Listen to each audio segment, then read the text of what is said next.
Assalamualaikum warahmatullahi wabarakatuh.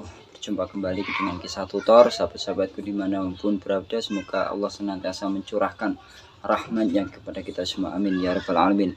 Oke, kelanjutan daripada karomah Mbah Yai Abdul Hamid Pasuruan ya sahabat. Karomah beliau sangat begitu banyak sekali karomah yang telah kami himpun, yaitu diantaranya tiap tahun Mbah Yai Hamid pergi ke Baghdad, Irak.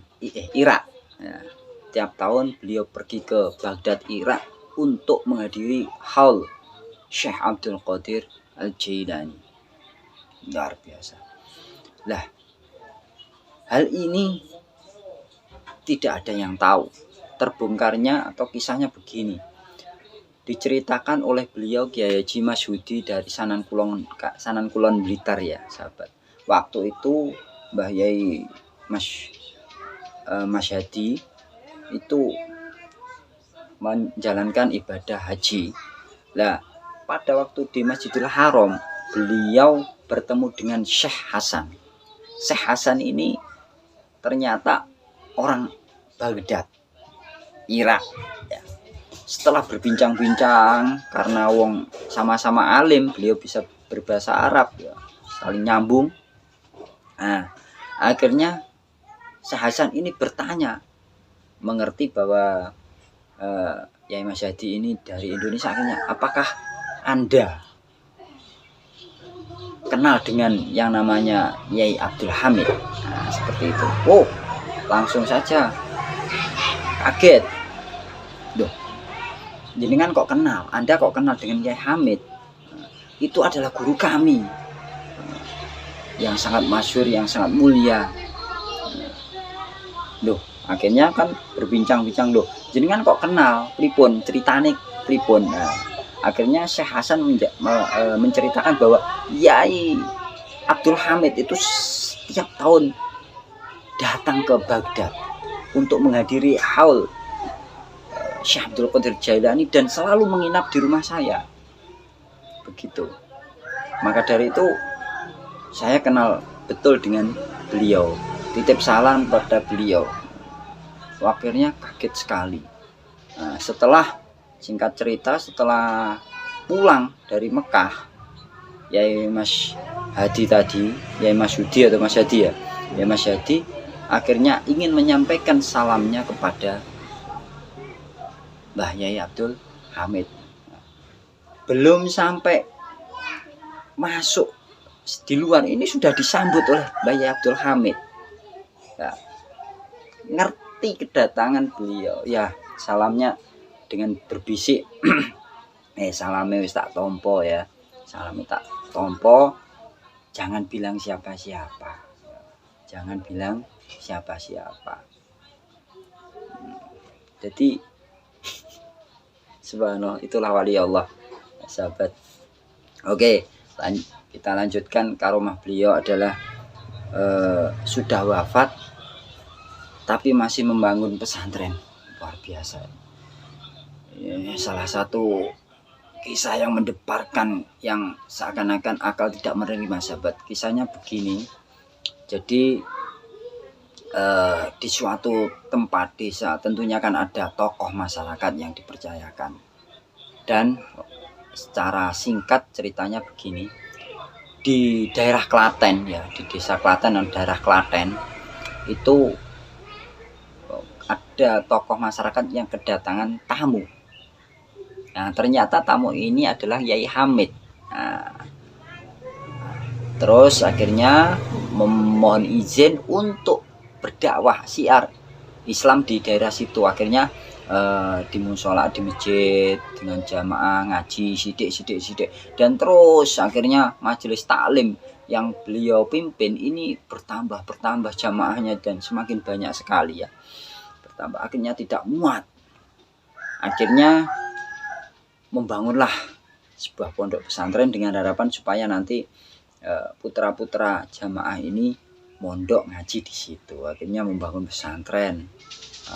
Akhirnya terus berkembang dan akhirnya sudah sampai 2 tahun. Lah, setelah 2 tahun ini tiba-tiba Mbah Yai Hamid ini pergi entah kemana tanpa pamit.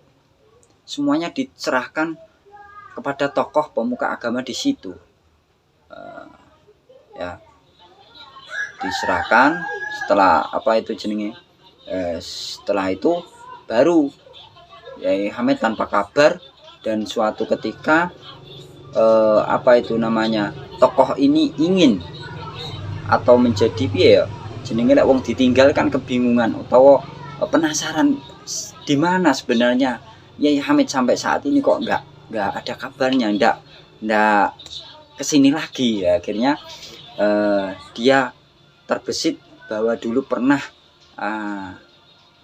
beliau menuliskan sebuah alamat. Nah, akhirnya alamat itu dicuari terus akhirnya ketemu. Lah, akhirnya tokoh si Fulan ini mencari alamat itu ke Pasuruan. Di situ tertulis Pondok Salafiyah Pasuruan. Dicuari.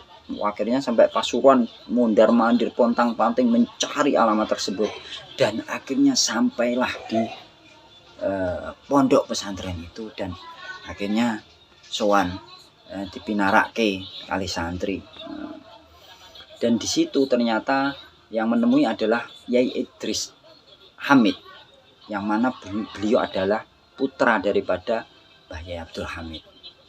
Nah, setelah berbincang mengutarakan apa yang menjadi kegelisahan atau menjadi unek-unek si Fulan ini, akhirnya bahwa Mbah Yai Idris tadi mengatakan bahwa Yai Hamid sampun situ 2 tahun yang lalu, beberapa tahun yang lalu, sudah lama.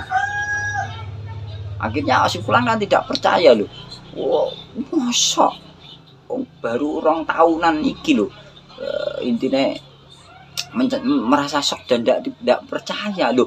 Jenengan kok, Anda kok bisa bilang begitu? Jenengan sinten? Anda siapa? Kan gitu loh. Kula Idris, putrane Mbah Yai Hamid. Wah, tidak percaya. Akhirnya kalau tidak percaya, mari saya ajak ke makam beliau. Akhirnya diajak ke makam Mbah Yai yang berada di belakang Masjid Jami' Al Anwar ya. Kemudian di situ langsung membaca nisannya bahwa benar-benar di situ adalah Yai Abdul Hamid. Akhirnya si Fulan nangis terseduh-seduh, menangis menjadi-menjadinya jam 8 pagi sampai jam 5 sore. Tangis, goblok. Seakan-akan tidak percaya. Orang yang selama ini dimuliakan, dicium tangannya dan memberikan syiar agama, pengajian dan sebagainya, ternyata sudah meninggal beberapa tahun yang lalu. Seakan-akan tidak percaya, dan akhirnya si Fulan ini pulanglah ke rumah dan menyampaikannya kepada jamaah, mengumpulkan para jamaah penduduk desa yang pernah mengikuti pengajian beliau di masjid dengan apa yang telah dialaminya dan diketahuinya barusan. Jadi wes pokoknya jenengan percaya apa ora percaya terserah, tapi ini apa adanya, apa yang saya alami. Intinya Mbah Yai Hamid yang selama ini mengadakan pengajian, memberikan kita kajian ilmu, mendirikan pondok, ternyata beliau sudah wafat sudah lama, berapa tahun yang lalu. Akhirnya semua tidak percaya. Kalau panjenengan sedoyo tidak percaya, ayo nyewa bis kabeh, ayo tak terkene makame, aku dadi penunjuk ayo. Akhirnya mereka berbondong-bondong menyewa bis dan diantarkan ke Pasuruan, yaitu ke makam beliau. Dan ternyata benar, mereka semua rombongan ini menyaksikan sendiri bahwa makam yang ditunjukkan adalah makam Mbah Yai Abdul Hamid. Mereka menangis semuanya, menangis jadi sejadinya, seakan-akan tidak percaya apa yang mereka alami, bahwa seorang yang sudah meninggal mampu berdakwah dan mendirikan pesantren. Subhanallah, subhanallah, Allah a'lam bishawab. Jadi Allah yang lebih tahu. Kurang lebihnya mohon maaf, semoga kita bisa mengambil hikmahnya, intisarinya luar biasa dari kisah-kisah para ulama dan meningkatkan keimanan, ketakwaan kita pada Allah Subhanahu wa taala dan menjadikan kita selamat di dunia dan akhirat, sahabatku. Wallahu muwaffiq ila aqwamit thoriq. Wassalamualaikum warahmatullahi wabarakatuh. Jangan lupa untuk bahagia.